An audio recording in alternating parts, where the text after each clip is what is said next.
Y ya estamos de regreso y hoy nos acompaña un invitado que hoy nos honra con su presencia porque va a hablar de su vida, de su profesión, de su proyecto político y de todo lo que desea hacer para la República Dominicana. Y estamos hablando del señor Isaías Ramos. Un bienvenido, Isaías. Francis, de verdad, qué grato poder compartir contigo estos minutos, de verdad. Conocerte en esta faceta. Sí. Te auguro mucho éxito. Muchas gracias. En el lado del frente, ¿no? Porque siempre he estado detrás de la cámara. Así que va a ser muy grato para mí compartir contigo aquí estos minutos. El placer es nuestro, sí, realmente. Y vamos a, tanto yo como los invitados, como los televidentes, van a conocer lo que es Isaías Ramos y el proyecto Frente Cívico y Social. Pero vamos a iniciar con Isaías Ramos. ¿Quién es Isaías Ramos?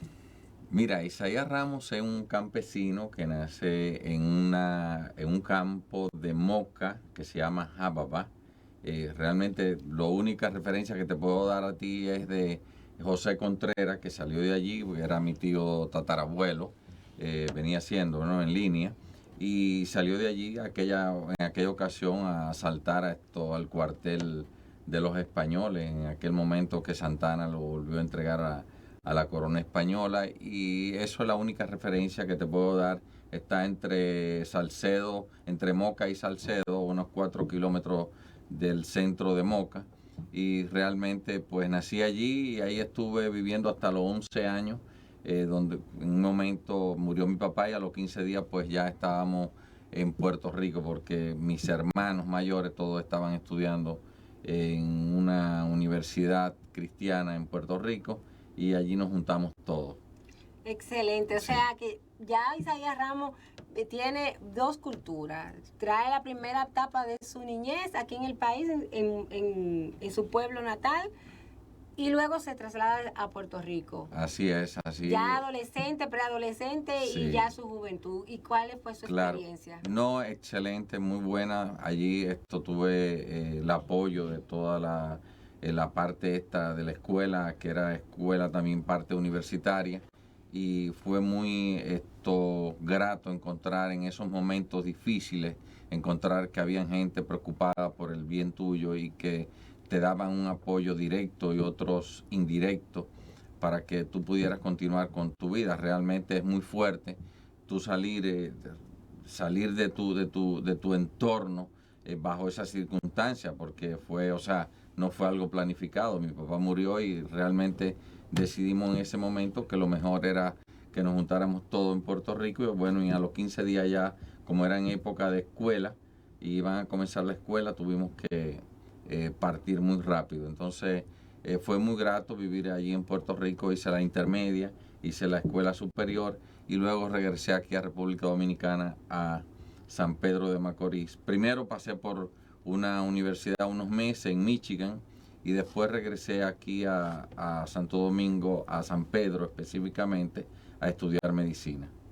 Excelente, me parece muy interesante, pero es muy difícil para uno, ya en la adolescencia, cuando hace falta uno de los padres, especialmente el proveedor, la figura paterna.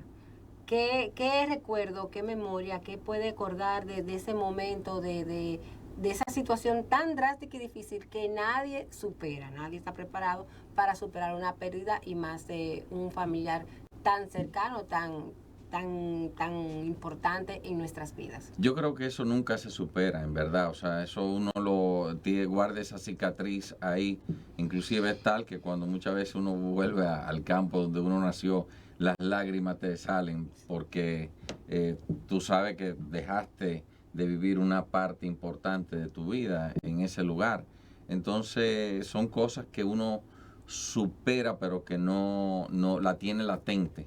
Uno la supera porque el tiempo, bueno, te hace cicatrices, pero la pérdida de un ser querido tan cercano en tu niñez es muy duro. O sea, yo no se lo deseo a nadie, que realmente, pues, como sé también de muchos casos que lamentablemente quedan huérfanos mucho más joven y más niños que yo en aquel momento. Es así, es así. Y para esa época eran muchos las situaciones que se daban por ser o tener una idea, una ideología diferente a la del momento. Así era, precisamente, la gente no entiende eso. Yo recuerdo que yo venía a los veranos aquí a República Dominicana y yo era un simple jovencito y al poco tiempo ya andaban los servicios de inteligencia porque uno se expresaba sus ideas, ¿no? Que eran ideas sanas y puras, y realmente al poco tiempo ya parece que habían inquietudes de los que mandaban en aquel tiempo, de que nadie podía hablar, y realmente pues eso tenemos que agradecerlo también a que esa parte hasta ahora la hemos superado y esperamos que no vuelvan hacia atrás, que es el libre pensamiento. La democracia. Imagínate tú, yo siendo todavía estando en la pubertad, venía a República Dominicana y muchas veces tenía que adelantar mi viaje porque simplemente ya tú sentías que te seguían tus pasos, y realmente pues eran momentos complicados. Yo creo que también fue por eso tomó mi familia la decisión de que nos marcháramos a Puerto Rico en aquel momento, porque la situación aquí era un tanto difícil, fruto de la misma Guerra Fría que vivía el mundo en aquel momento, pero que aquí se lo cogieron muy en serio en el país, nuestros gobernantes. Sí, siempre nos vamos como al extremo. Claro. Sí. En esa época se vivían esos tiempos difíciles, donde la inseguridad era muy alta para los ideales diferentes que se manejaban en ese momento. A diferencia de ahora, vivimos unos niveles altos de inseguridad, pero no es cuestiones políticas, sino de inseguridad ciudadana, de atracos, de robos. Y ¿qué opinión le parece esa diferencia que usted vivió, que fue protagonista, y la que hoy día también se está viviendo? Mira, lo que pasa es que hay que ser honesto también. Anteriormente teníamos una dictadura tipo pura y dura, vamos a decirlo, con ciertos rasgos que ellos le hablan de democracia, pero que en verdad no era así. Hoy en día también se sufre, vamos a decir, igual, aunque tú puedes expresar tus pensamientos, pero básicamente lo que hicieron fue que corrompieron a la juventud, le llevaron vicios, los antivalores, y por eso hoy en día tú me entiendes que la juventud ya no da ese pensamiento de preocuparse, porque lo imbuyeron en las drogas, en los juegos de azar, en el alcohol, en los antivalores, cosa que realmente se comenzó muy fuerte a partir del año 97 con aquel famoso programa eventual mínimo de empleo, que no era más que llevarle, corromper a los jóvenes que tenían pensamientos propios y que tenían inquietudes sociales, y realmente pues los corrompieron y comenzaron también a llevarle juegos de azar. Tú sabes que los juegos de azar son una de las cosas que más ayudan a estos sistemas, porque primero le quitan el peso al pobre y lo mantienen con la falsa esperanza de que al día siguiente van a ser ricos. Entonces esto tiene una doble función, es algo maligno completamente, es una maldad total y absoluta que se le hace a la población, porque también la adicción que se logra a través de esa ludopatía que hoy sufre gran parte de la población dominicana, igual que la adicción a las drogas y al alcohol, que están acabando con la juventud. Lo más probable hoy se acabe de manera más sutil, pero lo más probable hoy en día sea más efectivo, haya más muerte y haya más desesperanza por esos aspectos, porque anteriormente pues la dignidad no había sido tocada. Hoy en día acabaron prácticamente con la dignidad humana, y realmente eso ha hecho y está haciendo mucho daño a la población, pues esa desesperanza que ellos han logrado imbuirle al pueblo dominicano es una de las cosas que más daño nos está haciendo para poder salir adelante. Y esto es un mal preludio, porque podríamos caer en situaciones de países similares que ya tienen siglos en esta situación de desesperanza, como Haití, o también Cuba, que lleva décadas, y Venezuela, que también va por el mismo camino. Entonces nosotros, yo entiendo que tenemos que despertar todavía, estamos a tiempo de resurgir de nuevo, refundar la patria con los valores y los principios que realmente fue fundada esta patria. Mira, que esta es una patria bonita, un país que tiene una bandera donde lo más puro de su bandera, el escudo, dice Dios, patria y libertad. Si nosotros aprendiéramos a honrar a Dios, a amar la patria y a defender nuestra libertad, viviríamos en un país que fuera maravilloso. Y también si le diéramos a ese mensaje que tiene, y conoceréis la verdad, y la verdad os hará libre. Imagínate, tú nos hemos acostumbrado a vivir en la mentira, le huimos a la verdad por todas partes, porque eso es lo que nos han enseñado, vivir en la mentira, en el engaño, las medias verdades, y realmente ninguna sociedad se supera bajo esas condiciones, simplemente se va degradando cada día más y más, hasta que al final queda hecha añicos completamente, y ahí ya no hay manera de resurgir. ¿Se ha perdido el sentido de patriotismo a nuestros niños y jóvenes? Completamente, completamente. El patriotismo aquí está, es más, es mucho peor que eso, porque ese sentido patriótico, ese orgullo de la dominicanidad se perdió completamente. Hicieron que se perdiera, porque si hubiera un poco de esa dignidad patriótica, de conciencia patriótica, en verdad no hubiésemos llegado a los niveles que hoy estamos viviendo en nuestro país, un país que realmente ha sido invadido por extranjeros, donde aquí hay lugares donde hay más extranjeros que dominicanos, donde esos extranjeros le han hecho un daño tremendo a las clases más vulnerables del pueblo dominicano, como son la gente que vive del campo, que han tenido que desplazarse a la ciudad.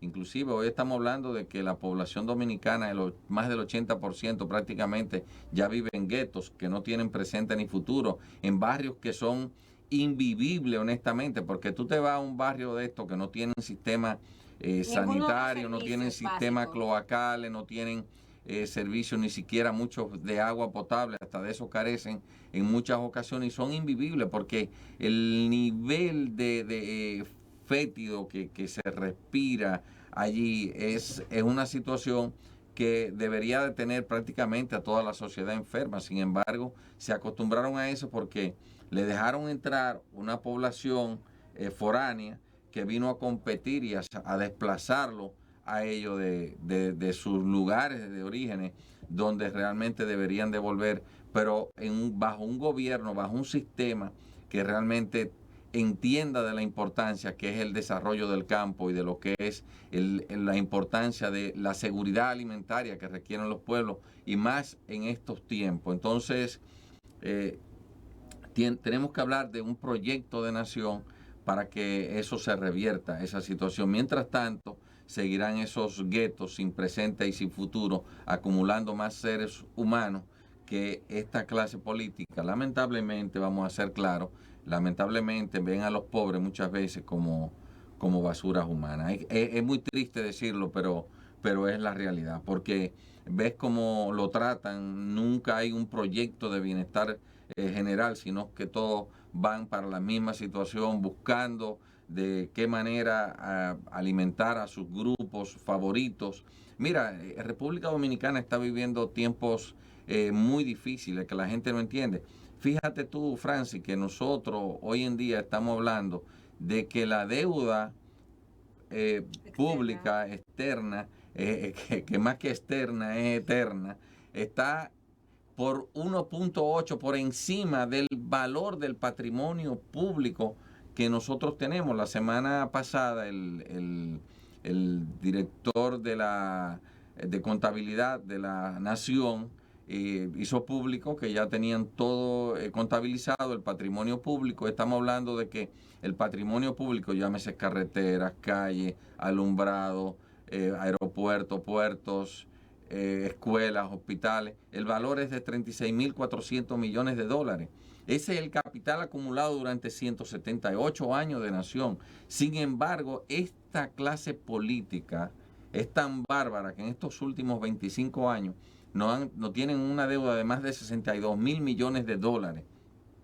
En verdad, tú te pones a preguntar, ¿y dónde está todo ese dinero? No han resuelto un solo problema de los problemas esenciales que requiere que requiere cualquier sociedad para vivir dignamente. Ni siquiera el sistema de agua, que es algo tan simple, mucho menos el sistema cloacal, pero muchísimo menos el sistema eléctrico, que son cosas vitales para cualquier país que se quiera desarrollar. Entonces, eso es lo que vemos, que para beneficiar a unos pocos, realmente se han perjudicado prácticamente a más de 10 millones de dominicanos, porque estamos hablando de que simplemente son unos grupos muy pequeños que se han beneficiado de esa situación, y todo eso ha sucedido en los últimos 25 años. Acabaron con el patrimonio acumulado del país en menos de 25 años. Y no solamente eso, no, vamos a heredar unas deudas enormes y prácticamente con cero patrimonio, porque se han encargado de regalar nuestro patrimonio. Es tan tal la situación que imagínate tú que en el mismo sistema con el oro, no, aquí se ha exportado más oro en los últimos 20 años que en toda la época colonial que estuvimos viviendo aquí en la República Dominicana. Eso es así, es lamentable esa situación.